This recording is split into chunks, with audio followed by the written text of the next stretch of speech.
Moja kati ya mpango mkakati waliofanya na kuonekana kama wanaweza kufanikiwa nao FARDC ambao ni kundi la wasaliti ni kule kujiweka pamoja na mzee Amuri William Makutombo. Mission yao kubwa ni pamoja na kumpiga guns mzee Amuri William Makutombo ili ile speed yake anayoweza kuitumia kwa ajili ya kufanya mashambulizi makubwa asiende nayo, apoozeshwe. Anapopooza hivi M23 itakuwa inaendelea kusogeza kwa maeneo kiasi kwamba watu wanaweza wakabaki ndani ya Plaine Ruzizi, huko ukaona Makobola wameshafika, ukaona Baraka wameshafika, ukaona Mboko wamekushafika, na mkaendelea kubaki Plaine Ruzizi. Kazi ikawa tena kubwa, si tu kuwazuia, lakini pia mbona na huko Fizi kumekwisha kukamatwa, na hata Uvira maeneo mengine yamekwisha kukamatwa. Hivyo vita katika vita, pamoja na kwamba Mungu amesema kwa mujibu wa wale wanaoomba kwamba amekupa uwezo, amempa mamlaka, anahitaji pia mamlaka hayo kuyatafsiri vizuri. Ni uwezo wa kukaa ndani ya mto Ruzizi, ni uwezo wa kukaa ndani ya Plaine Ruzizi, au ni uwezo wa kukomboa Kongo? Je, Kongo inakombolewa kwa kukaa eneo moja, ama Kongo inakombolewa katika kutembea ndani ya Kongo? Kongo inakombolewa katika kufukuza watu, na unawafukuza walipo ama unawafukuza hapo ulipo. Kwa hiyo hii yote ni hekima, lakini naamini huko hata ushawishi wa nchi zingine zilizo nyuma ya mzee William Amuri Makutombo ambao nao pia wanaweza kumwambia kaa tu hapo, kwa maana kwamba Burundi, katika uchambuzi wa siasa, Burundi haiwezi kujiokipe sana na kutamani mzee Amuri William Makutombo aendelee kuzurura na kutembea ndani ya Kongo yote. Hiyo haitakuwa faida ya Burundi, itakuwa faida ya serikali ya Kongo. Ila serikali ya Kongo inahusikaje katika kujikomboa katika vita hivi? Serikali ya Burundi itakapo balance kuona jitihada za serikali ya Kongo kujikomboa na ile juhudi anayotumika, kwa hiyo hawezi kufanya kazi inayotakiwa ifanywe na serikali ya Kongo.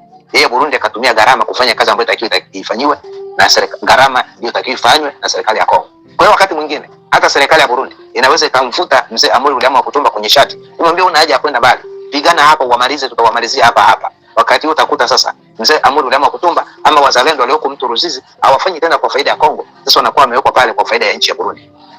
Nchi ya Burundi kuwepo pale wakati mwingine si kwa sababu ya kusaidia Kongo, ila yuko pale kwa sababu kujilinda kwenye mpaka wake kusingia hatari. Kwa hiyo watu wanaweza wakatumiwa kwa namna hiyo bila wao kutambua. Hii ndio siasa. Na siasa akili sipokwenda mbali, waweza kuchikuta umekuwa mtumwa huku kila kama mfalme, lakini umewekwa mtumwa wa kufikiria. Ukabaki kama mfalme na ukajiona huko sawa, kumbe umepunguziwa uwezo wa kuona. Hayo ni mambo ya kuwa nayo makini sana. Hebu ngoja tushuke hapa hivi. Nimeongea sana kuhusu etazi nende wazalendo. Ngoja nikupe hatari iliyoko mbele ninayoiona. Wazungu sasa hivi katika kamera zetu na recorder zetu kwenye ofisi mbalimbali za wazungu, kama mmeona sasa hivi M23 RDF wameongeza spidi kubwa za kutaka kukamata Kivu ya chini, Kivu Kusini, lakini pia ya kutaka kudhibiti Uvira, Fizi, Mwenga, Ara. Hii spidi walionayo ni mpango ambao wazungu nao pia wanataka waingie ndani ya Kongo. Ili sikiliza, ni siri, ni habari ya ndani sana. Watu wengi hawawahi kuelewa, huwa wanakuja kuelewa baada ya mwezi mmoja, miezi miwili. Sasa sikiliza na kutobolea. Nimesha kufukunyua, nimeshazifukunyua, na hizi ndizo zilizopo sasa. Wazungu ama Umoja wa Mataifa baada ya kuambia Rwanda itoe vikosi vyake, Rwanda ionyeshe kutoa vikosi vyake. Lakini pia mkumbuke, mzungu anaweza kusema nimepiga sanction. Wazungu kama Umoja wa Mataifa hauwezi kushindwa kumaliza vita katika nchi yoyote, hauwezi. Kwa maana nchi zote ambazo ziliungana pale hazina nguvu ndogo ya kushindwa kumaliza vita vya Kongo. Lakini wana uwezo wa kunena, ila matendo nyuma ya pazia usijui kuna nini kinachoendelea. Na Rwanda na jeuri gani ambayo kama nchi 15 zinaweza zikamkataza alafu akaendelea? Yeye ana uwezo gani wa kupinga nchi kubwa kama zile? Kwa hiyo ni vitu vya kuwaza. Sasa sikiliza, mpango uliopo ni huu. Msio habari mbichi. Hii ni tumishi wa Mungu. Nikupe vitu vya ukweli. Uvikatae, uvikubali, lakini nafasi yangu si kukupa tu ameuana, lakini nikupe siasa uelewe. Kuna nchi nyingi za wazungu ambazo ziko nyuma ya Rwanda. Na watakacho kitengeneza ni hichi na kilichotengenezwa. Watakuja Kongo wazungu. Umoja wa Mataifa utatuma askari wake Kongo. Labda watakuja na jina la MONUSCO. Watakuja na jina lingine kama watatumia jina la MONUSCO. Watakuja wakifoka, wakionyesha Rwanda kama ana makosa makubwa, na watakuja kama wako upande sana wa Kongo, wanakuja sasa kuisaidia Kongo kumuondoa adui, kama vikosi vipya vitakavyotengenezwa na Umoja wa Mataifa baada ya hizi sanction walizosema sema. Wanapokuja watatangaza ceasefire. Watasema mwache kwanza kupigana. Watakaposema mwache kwanza kupigana, huu mgogoro tuone sisi tunakuja kuutatua, tumalize. Na kwa kuwa wataonyesha kama wanakuja kuitetea Kongo, serikali ya Kongo itakubali kwa haraka. Na wao serikali ya Kongo ndio ina wanasiasa ambao ni vibonde kama Barcelona inakwenda kucheza na wale watu ambao wakuchezaga mpira toka wazaliwe na miguu yote imevunjika na vingine ni walemavu, sasa ndio wanapangwa timu. Kwa maana yake siasa ya Kongo ipo kama imeoza fulani hivi. Watakubali, na sijui wanaogopaga wazungu sijui. Sasa watakapofika hao wazungu wanatangaza ceasefire. Baada ya kutangaza ceasefire, hawatasema kwamba majeshi yote yatoke. Wataendelea kusema wazalendo pale walipo watakuwa vile vile, alafu M23 walipo watabaki vile vile, FARDC eneo walipo watabaki vile vile. Alafu hawa sasa, kwa kuwa M23 wanazitangaza ni wakongomani, Rwanda ataambiwa ondoa majeshi yako. Rwanda atasema mimi nimeshaondoa zamani, majeshi yangu yaliyoko ndani ya Kongo hayamo tena. Hao M23 nao waona huko hao ni wakongomani. Kwa hiyo atakuja Alliance Fleuve Congo, anakuja M23, wanakuja na vile vyama vingine vile pamoja na wao. M23 kiongozi wake anakuja ni Bertrand Bisimwa. Kwa hiyo sio Mnyarwanda. Wao wanajulikana mama yake na baba yake. Ndio M23 huyo. Hakuna atakayemkataa sio Mkongomani. Ndio M23 hiyo sasa. Representant ndio huyo. Alliance Fleuve Congo anakuja Corneille Nangaa. Ndio huyo. Ndio Alliance Fleuve Congo ni Mkongomani, hana mashaka na huyo. Ndio wa represent hao. Okay, watasema ndio kwa kukamata Goma, tulisaidiwa labda na Rwanda, hawapo tena askari hao.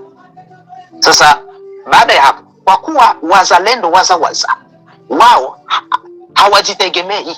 Sasa hapa ndipo mnaelewa vizuri. Wazalendo ni kama wanatia nguvu jeshi la FARDC. Kwa hiyo hawataitwa. Maana yake akisema FARDC, maana yake na mzalendo amesema ni mmoja. Hapo sasa ndipo serikali ya Kongo italazimika sasa ifanye makubaliano. Wasikilizwe hawa, kwa nini mnapigana? Hawataambiwa tu wakongomani na wenyewe wana haki ya kuishi vizuri ndani ya Kongo. Kama serikali inafanya vibaya, wana haki ya kujirevolte kama wakongomani. Ndio hawa M23 ambao wamejirevolte.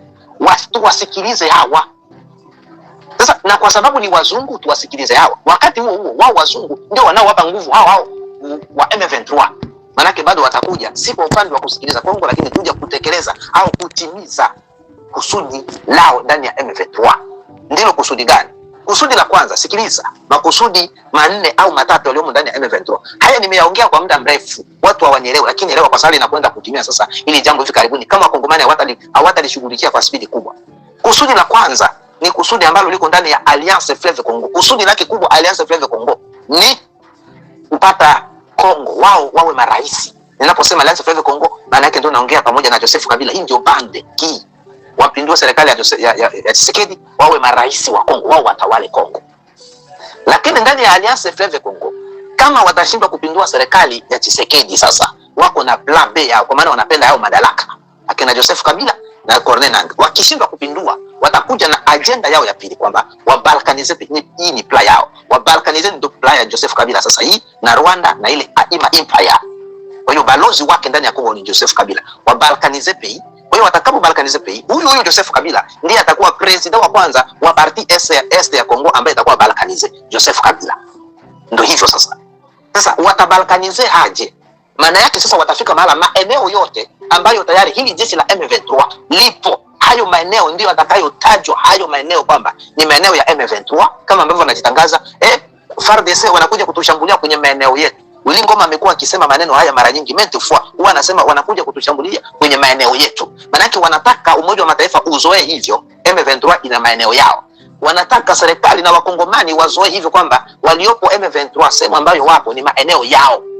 Kwa hiyo watakapokuja kuamuliwa, kwa hiyo haya maeneo ya M23 haya ndio yatakwenda taratibu. Na ndio maana walipewa plani hiyo, kila wanapokamata waweke na kiongozi na waanze kutawala wao. Maana hivi Nord Kivu eneo waliopo M23 sio Kongo. Ili wakongomani wataki kunielewa, nikiwafungua macho bado ni wazito kuelewa, lakini muelewe. Kila eneo ambalo M23 ipo, eneo hilo automatically sio Kongo. Ni nchi nyingine kabisa. Maana yake kodi zote, tozo zote, vitu vyote vinakwenda kwa M23. Kinshasa haipati chochote wala haijui kinachoendelea.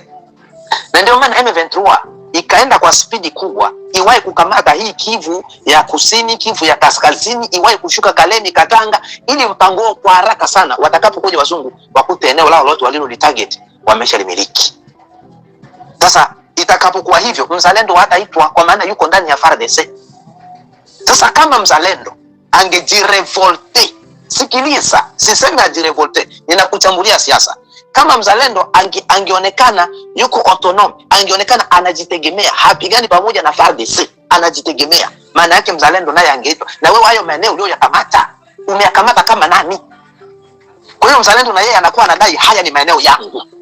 Mzalendo anakuwa na yeye anasema haya ni maeneo yangu. Kiasi kwamba hata kama wazungu watakuja, wakiongea na serikali, mzalendo akiyoka pembeni, mzalendo anasema hayo ni mazungumzo yao na mimi niko kwenye maeneo yangu.